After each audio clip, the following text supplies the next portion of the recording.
ਵਾਹਿਗੁਰੂ ਜੀ ਕਾ ਖਾਲਸਾ ਵਾਹਿਗੁਰੂ ਜੀ ਕੀ ਫਤਿਹ। IGS ਦੇ digital platform ਤੇ ਇੱਕ ਵਾਰ ਫੇਰ ਆਪ ਸਾਰਿਆਂ ਦੀ ਸੇਵਾ ਦੇ ਵਿੱਚ ਸਵਰਨ ਸਿੰਘ ਇੱਕ ਹੋਰ ਇਤਿਹਾਸਿਕ ਜਾਣਕਾਰੀ ਲੈ ਕੇ ਹਾਜ਼ਰ ਹੈ। ਗੁਰੂ ਸਾਹਿਬ ਨੇ ਕਿਰਪਾ ਕੀਤੀ ਹੈ, ਬਖਸ਼ਿਸ਼ ਕੀਤੀ ਹੈ, ਰਹਿਮਤ ਕੀਤੀ ਹੈ ਕਿ ਇਸ ਪਲੇਟਫਾਰਮ ਰਾਹੀਂ ਆਪ ਸਾਰੀਆਂ ਸੰਗਤਾਂ ਦੇ ਇੱਕ ਵਾਰ ਫੇਰ ਮੈਂ ਦਰਸ਼ਨ ਕਰ ਸਕਾਂ। ਸੰਗਤ ਜੀ, ਬੜਾ ਹੀ ਇਤਿਹਾਸਿਕ ਦਿਹਾੜਾ ਸ਼੍ਰੀ ਗੁਰੂ ਗ੍ਰੰਥ ਸਾਹਿਬ ਮਹਾਰਾਜ ਦੇ ਨਾਲ ਸੰਬੰਧਿਤ ਸੰਸਾਰ ਭਰ ਦੇ ਵਿੱਚ ਮਨਾਇਆ ਜਾ ਰਿਹਾ ਹੈ, ਜਿਸ ਨੂੰ ਸ਼੍ਰੀ ਗੁਰੂ ਗ੍ਰੰਥ ਸਾਹਿਬ ਮਹਾਰਾਜ ਦੇ ਪਹਿਲੇ ਪ੍ਰਕਾਸ਼ ਦਿਹਾੜੇ ਦੇ ਰੂਪ ਦੇ ਵਿੱਚ ਜਾਣਿਆ ਜਾਂਦਾ ਹੈ। ਬਹੁਤ ਸਾਰੀਆਂ ਸੰਗਤਾਂ ਇਹ ਸਵਾਲ ਵੀ ਕਰਦੀਆਂ ਨੇ ਕਿ ਸ਼੍ਰੀ ਗੁਰੂ ਗ੍ਰੰਥ ਸਾਹਿਬ ਮਹਾਰਾਜ ਦਾ ਪ੍ਰਕਾਸ਼ ਤਾਂ ਹਰ ਗੁਰਦੁਆਰਾ ਸਾਹਿਬ ਦੇ ਵਿੱਚ ਰੋਜ਼ਾਨਾ ਹੁੰਦਾ ਹੈ। ਅਗਰ ਕਿਸੇ ਪਿਆਰ ਵਾਲੇ ਨੇ ਆਪਣੇ ਘਰ ਦੇ ਵਿੱਚ ਗੁਰੂ ਸਾਹਿਬ ਮਹਾਰਾਜ ਦਾ ਪ੍ਰਕਾਸ਼ ਕੀਤਾ ਹੋਇਆ ਤਾਂ ਉਹ ਵੀ ਰੋਜ਼ ਸਵੇਰੇ ਗੁਰੂ ਸਾਹਿਬ ਦਾ, ਸ਼੍ਰੀ ਗੁਰੂ ਗ੍ਰੰਥ ਸਾਹਿਬ ਮਹਾਰਾਜ ਦਾ ਪ੍ਰਕਾਸ਼ ਕਰਦਾ ਹੈ। ਤੇ ਫਿਰ ਇਹ ਪਹਿਲਾ ਪ੍ਰਕਾਸ਼ ਦਿਹਾੜਾ ਕੀ ਹੈ? ਪਹਿਲਾ ਪ੍ਰਕਾਸ਼ ਦਿਹਾੜਾ ਕਿਉਂ ਕਿਹਾ ਜਾਂਦਾ ਹੈ? ਸੰਗਤ ਜੀ, ਅੱਜ ਮੈਂ ਇਸੇ ਵਿਸ਼ੇ ਤੇ ਆਪ ਜੀ ਦੇ ਨਾਲ ਵਿਚਾਰ ਕਰਨੀ ਹੈ। ਮੱਤ ਥੋੜੀ ਹੈ, ਗੁਰੂ ਸਮਰੱਥ ਹੈ, ਉਹ ਵਿਚਾਰ ਕਰਾ ਲਏਗਾ। ਮੇਰੇ ਕੋਲ ਸਮਰੱਥਾ ਨਹੀਂ ਹੈ। ਜਿਸ ਵੇਲੇ ਮੈਂ ਇਸ ਸੰਬੰਧ ਦੇ ਵਿੱਚ ਇਤਿਹਾਸ ਪੜ੍ਹ ਰਿਹਾ ਸਾਂ ਤਾਂ ਮੇਰੇ ਸਾਹਮਣੇ ਧੰਨ ਸ਼੍ਰੀ ਗੁਰੂ ਗ੍ਰੰਥ ਸਾਹਿਬ ਮਹਾਰਾਜ ਦੇ ਨਾਲ ਸੰਬੰਧਿਤ 4 ਖਾਸ ਦਿਹਾੜੇ ਜਿਹੜੇ ਨੇ ਉਹ ਉਜਾਗਰ ਹੁੰਦੇ ਨੇ। ਸਿੱਖ ਇਤਿਹਾਸ ਦੇ ਵਿੱਚ ਸ਼੍ਰੀ ਗੁਰੂ ਗ੍ਰੰਥ ਸਾਹਿਬ ਮਹਾਰਾਜ ਦੇ ਨਾਲ ਸੰਬੰਧਿਤ 4 ਦਿਹਾੜੇ ਨੇ, ਜਿਨ੍ਹਾਂ ਦੇ ਵਿੱਚੋਂ 2 ਦਾ ਸੰਬੰਧ ਜਿਹੜਾ ਹੈ ਆਦਿ ਗ੍ਰੰਥ ਦੇ ਨਾਲ ਸੰਬੰਧਿਤ ਹੈ ਤੇ 2 ਦਾ ਸ਼੍ਰੀ ਗੁਰੂ ਗ੍ਰੰਥ ਸਾਹਿਬ ਮਹਾਰਾਜ ਦੇ ਨਾਲ ਸੰਬੰਧਿਤ ਹੈ। ਆਦਿ ਗ੍ਰੰਥ ਤੋਂ ਭਾਵ ਜਿਸ ਵੇਲੇ ਆਦਿ ਗ੍ਰੰਥ ਨੂੰ ਗੁਰਤਾ ਗੱਦੀ ਮਿਲਦੀ ਹੈ ਉਹ ਗੁਰੂ ਹੋ ਜਾਂਦੇ ਨੇ, ਪਰ ਗੁਰੂਸ਼ਿਪ ਤੋਂ ਪਹਿਲਾਂ, ਸ਼ਬਦ ਗੁਰੂ ਨੂੰ ਗੁਰਤਾ ਗੱਦੀ ਮਿਲਣ ਤੋਂ ਪਹਿਲਾਂ ਜਿਹੜਾ ਗ੍ਰੰਥ ਸੀ ਉਹ ਆਦਿ ਗ੍ਰੰਥ ਕਿਹਾ ਜਾਂਦਾ ਸੀ। ਮਤਲਬ ਪਹਿਲਾ, ਆਦਿ ਮਤਲਬ ਪਹਿਲਾ, ਪ੍ਰਾਰੰਭਕ। ਇਹ 4 ਦਿਹਾੜੇ ਨੇ, ਜਿਨ੍ਹਾਂ ਦੇ ਵਿੱਚ ਸਭ ਤੋਂ ਪਹਿਲਾ ਦਿਹਾੜਾ ਹੈ ਸ਼੍ਰੀ ਗੁਰੂ ਗ੍ਰੰਥ ਸਾਹਿਬ ਮਹਾਰਾਜ ਦੀ ਆਦਿ ਗ੍ਰੰਥ ਦੇ ਰੂਪ ਦੇ ਵਿੱਚ ਸੰਪਾਦਨਾ। ਇਹਦੇ ਬਾਰੇ ਮੈਂ ਆਪ ਜੀ ਨੂੰ ਜਾਣਕਾਰੀ ਦੇਵਾਂ। ਆਦਿ ਗ੍ਰੰਥ ਦੀ ਸੰਪਾਦਨਾ ਦਾ ਦਿਹਾੜਾ ਇਹ ਪੰਚਮ ਪਾਤਸ਼ਾਹ ਸ਼੍ਰੀ ਗੁਰੂ ਅਰਜਨ ਦੇਵ ਮਹਾਰਾਜ ਨੇ ਆਦਿ ਗ੍ਰੰਥ ਦੀ ਬਾਣੀ ਨੂੰ ਇੱਕ ਗ੍ਰੰਥ ਦੇ ਵਿੱਚ, ਭਾਵ ਸ਼੍ਰੀ ਗੁਰੂ ਨਾਨਕ ਦੇਵ ਜੀ ਮਹਾਰਾਜ ਤੋਂ ਲੈ ਕੇ ਚੌਥੇ ਪਾਤਸ਼ਾਹ ਧੰਨ ਗੁਰੂ ਰਾਮਦਾਸ ਮਹਾਰਾਜ ਤੱਕ ਦੀ ਜੋ ਬਾਣੀ ਉਹਨਾਂ ਨੂੰ ਪੋਥੀ ਰੂਪ ਦੇ ਵਿੱਚ ਗੁਰੂ ਨਾਨਕ ਦੇਵ ਜੀ ਤੋਂ ਪ੍ਰਾਪਤ ਹੋਈ ਸੀ, ਉਹ ਇਸ ਤੋਂ ਇਲਾਵਾ ਭਗਤਾਂ ਦੀ ਬਾਣੀ, ਭੱਟਾਂ ਦੀ ਬਾਣੀ, ਇਹ ਸਾਰੀ ਬਾਣੀ ਨੂੰ ਪੰਚਮ ਪਾਤਸ਼ਾਹ ਸ਼੍ਰੀ ਗੁਰੂ ਅਰਜਨ ਦੇਵ ਮਹਾਰਾਜ ਨੇ ਇੱਕ ਗ੍ਰੰਥ ਦੇ ਵਿੱਚ ਲਿਖਵਾਇਆ, ਜਿਸ ਨੂੰ ਕਹਿੰਦੇ ਨੇ ਕੰਪਾਈਲਡ ਕੀਤਾ, ਸੰਪਾਦਿਤ ਕੀਤਾ, ਔਰ ਇਹਦੇ ਵਿੱਚ ਆਪਣੀ ਬਾਣੀ ਵੀ ਦਰਜ ਕਰਾਈ। ਇਸ ਸੰਪਾਦਨਾ ਦਾ ਕਾਰਜ ਜਿਸ ਦਿਨ ਸੰਪੂਰਨ ਹੁੰਦਾ ਹੈ ਉਸ ਦਿਨ ਨੂੰ ਸਿੱਖ ਧਰਮ ਦੇ ਵਿੱਚ ਆਦਿ ਗ੍ਰੰਥ ਦੀ ਸੰਪਾਦਨਾ ਦੇ ਦਿਹਾੜੇ ਵਜੋਂ ਜਾਣਿਆ ਜਾਂਦਾ ਹੈ। ਇਹ ਮਹਾਨ ਕਾਰਜ ਪੰਚਮ ਪਾਤਸ਼ਾਹ ਸ਼੍ਰੀ ਗੁਰੂ ਅਰਜਨ ਦੇਵ ਮਹਾਰਾਜ ਨੇ ਅੰਮ੍ਰਿਤਸਰ ਸਾਹਿਬ ਦੀ ਪਵਿੱਤਰ ਧਰਤੀ ਤੇ ਗੁਰਦੁਆਰਾ ਰਾਮਸਰ ਸਾਹਿਬ ਵਿਖੇ ਸੰਪੂਰਨ ਕੀਤਾ ਸੀ। 1601 ਤੋਂ ਲੈ ਕੇ 1604 ਤੱਕ ਇਸ ਨੂੰ ਤਕਰੀਬਨ 3 ਸਾਲ ਦਾ ਸਮਾਂ ਲੱਗਦਾ ਹੈ। ਤੇ ਇਸ ਆਦਿ ਗ੍ਰੰਥ ਦੀ ਸੰਪਾਦਨਾ ਵੇਲੇ ਜਿਹੜੀ ਸਾਰੀ ਬਾਣੀ ਗੁਰੂ ਅਰਜਨ ਦੇਵ ਮਹਾਰਾਜ ਨੇ ਇਸ ਗ੍ਰੰਥ ਵਿੱਚ ਦਰਜ ਕਰਾਈ, ਇਸ ਨੂੰ ਜਿਹੜੀ ਲਿਖਣ ਦੀ ਸੇਵਾ ਸੀ ਉਹ ਸਿੱਖ ਕੌਮ ਦੇ ਮਹਾਨ ਵਿਦਵਾਨ ਭਾਈ ਸਾਹਿਬ ਭਾਈ ਗੁਰਦਾਸ ਜੀ ਨੇ ਨਿਭਾਈ ਸੀ। ਇਹ ਸੀ ਸ਼੍ਰੀ ਗੁਰੂ ਗ੍ਰੰਥ ਸਾਹਿਬ ਮਹਾਰਾਜ ਦੇ ਪਹਿਲੇ ਇਤਿਹਾਸਕ ਦਿਹਾੜੇ ਦਾ ਇਤਿਹਾਸ। ਹੁਣ ਜਿਸ ਵੇਲੇ ਸੰਪਾਦਨਾ ਦਾ ਕਾਰਜ ਸੰਪੂਰਨ ਹੋਇਆ ਤਾਂ ਪੰਚਮ ਪਾਤਸ਼ਾਹ ਸ਼੍ਰੀ ਗੁਰੂ ਅਰਜਨ ਦੇਵ ਮਹਾਰਾਜ ਨੇ ਗੁਰਦੁਆਰਾ ਰਾਮਸਰ ਸਾਹਿਬ ਤੋਂ ਨਗਰ ਕੀਰਤਨ ਦੇ ਰੂਪ ਦੇ ਵਿੱਚ ਆਦਿ ਗ੍ਰੰਥ ਦੀ ਉਹ ਪਹਿਲੀ ਬੀੜ, ਪਹਿਲਾ ਸਰੂਪ ਜੋ ਸੰਪਾਦਿਤ ਹੋਇਆ ਸੀ, ਸੱਚਖੰਡ ਸ਼੍ਰੀ ਹਰਿਮੰਦਰ ਸਾਹਿਬ ਪਹੁੰਚਾਇਆ। ਬਾਬਾ ਬੁੱਢਾ ਜੀ ਨੇ ਆਪਣੇ ਸੀਸ ਦੇ ਉੱਤੇ ਆਦਿ ਗ੍ਰੰਥ ਦੀ ਬੀੜ ਜਿਹੜੀ ਹੈ, ਉਹ ਸਰੂਪ ਜਿਹੜਾ ਹੈ ਉਹ ਸੁਭਾਇਮਾਨ ਕੀਤਾ ਹੋਇਆ ਸੀ। ਪੰਚਮ ਪਾਤਸ਼ਾਹ ਸ਼੍ਰੀ ਗੁਰੂ ਅਰਜਨ ਦੇਵ ਮਹਾਰਾਜ ਚੌਰ ਸਾਹਿਬ ਕਰ ਰਹੇ ਸਨ ਔਰ ਸੰਗਤਾਂ ਜਿਹੜੀਆਂ ਸਨ ਨਾਮ ਸਿਮਰਨ ਕਰ ਰਹੀਆਂ ਸਨ। ਔਰ ਜਿਸ ਵੇਲੇ ਇਹ ਆਦਿ ਬੀੜ ਸੱਚਖੰਡ ਸ਼੍ਰੀ ਹਰਿਮੰਦਰ ਸਾਹਿਬ ਪਹੁੰਚਦੀ ਹੈ ਤਾਂ ਇਸ ਦਾ उस अस्थान ते बड़े अदब सत्कार दे नाल एक पीढ़े दे उत्ते गदेला विछा के उत्ते सोहना चंदोआ ताणिया गया, प्रकाश किया गया।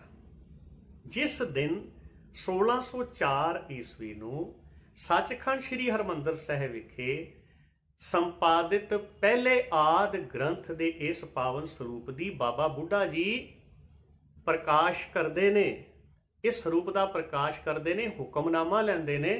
उस दिन नूं सिख पंथ दे विच श्री गुरु ग्रंथ साहिब महाराज दे पहले प्रकाश पुरब दे संबंध विच प्रकाश पुरब वजों जानिया जाता है। ये इतिहास है जी। पहला प्रकाश भाव जिस दिन पहली बार आदि ग्रंथ, जिसनों अज श्री गुरु ग्रंथ साहिब महाराज कहा जाता है, क्योंकि उदों आदि ग्रंथ इस करके कहा गया क्योंकि उदों गुरु की पदवी नहीं मिली सी। उदों पंचम पातशाह श्री गुरु अर्जन देव महाराज गुरु रूप दे विच, सरीरक रूप दे विच सामने विराजमान सन। श्री गुरु अर्जन देव महाराज ने इस आदि ग्रंथ का पहला ग्रंथी जिहड़ा है वो ब्रह्म ज्ञानी, जिन्होंने उपाधि दी गई है विद्वानां वल्लों, बाबा बुढ़ा जी नूं थापिया सी। बाबा बुढ़ा जी ने उस वेले हुक्मनामा लिया, संतां के कारज आप खलोया, हर काम करावण आया राम। ते इस तरह श्री गुरु ग्रंथ साहिब महाराज दे नाल संबंधित ये दूजा इतिहासिक दिहाड़ा पहले प्रकाश पुरब के रूप दे विच जानिया जाता है। संगत जी, जिहड़ा तीसरा श्री गुरु ग्रंथ साहिब महाराज दे नाल संबंध इतिहासिक दिहाड़ा है वह है श्री गुरु ग्रंथ साहिब महाराज की संपूर्णता। पंचम पातशाह श्री गुरु अर्जन देव महाराज ने आदि ग्रंथ की संपादना की 1604 ईस्वी में। ये 102 साल बाद संगत जी 1604 तो बाद 1706 ईस्वी नूं 102 साल बाद दसम पिता श्री गुरु गोबिंद सिंह महाराज ने तखत श्री दमदमा साहिब साबो की तलवंडी बठिंडा की पवित्र धरती ते जिस वेले वो जंगा युद्धां तो वेले होए उन्होंने उत्थे दम लिया, विश्राम किया, तां ये महान कारज किया। 1706 ईस्वी दे विच आदि ग्रंथ दे अंदर नौवें नानक धन गुरु तेग बहादुर साहिब महाराज की बाणी नूं शामिल करके इसनूं संपूर्ण ग्रंथ का दर्जा दिता, इसनूं संपूर्ण पाओ कंप्लीट किया। उस वेले जिहड़े लिखारी सन वो महान शहीद, महान विद्वान सिरलथ जोधे भाई मनी सिंह जी ते बाबा दीप सिंह जी सन।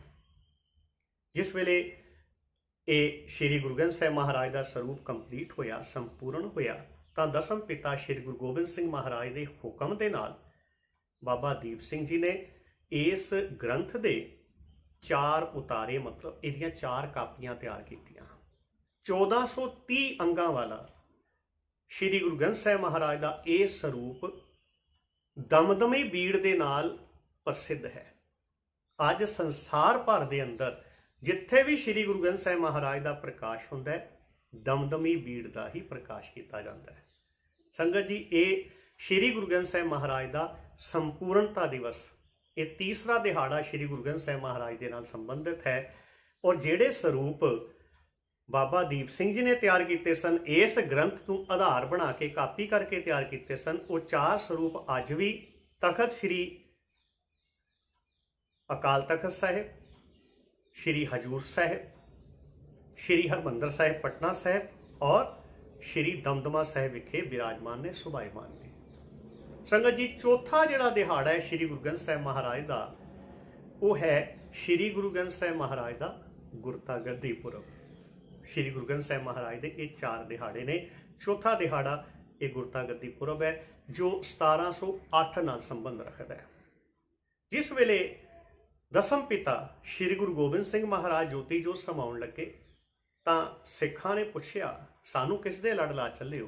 तां दसम पिता श्री गुरु गोबिंद सिंह महाराज ने श्री हजूर अबचल नगर नांदेड़ विखे शबद गुरु धन श्री गुरु ग्रंथ साहिब महाराज नूं गुरता गद्दी बख्शी, मत्था टेकिया और संगतां नूं हुक्म किया कि अज तो बाद सरीरक गुरु नहीं होएगा, शबद गुरु ही हमेशा कौम की अगवाई करेगा।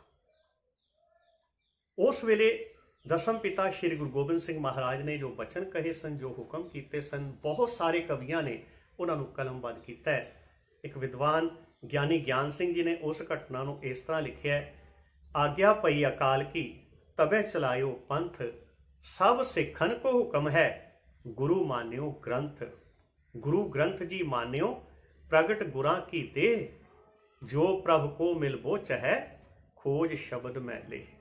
ਕਿ ਹੁਣ ਇਹੀ ਹੈ 10 ਗੁਰੂਆਂ ਦੇ ਆਤਮਿਕ ਸਰੂਪ, ਜੁਗੋ ਜੁਗ ਅਟਲ, ਤਖਤ ਚਵਰ ਛਤਰ ਦੇ ਮਾਲਕ ਧੰਨ ਸ਼੍ਰੀ ਗੁਰੂ ਗ੍ਰੰਥ ਸਾਹਿਬ ਮਹਾਰਾਜ।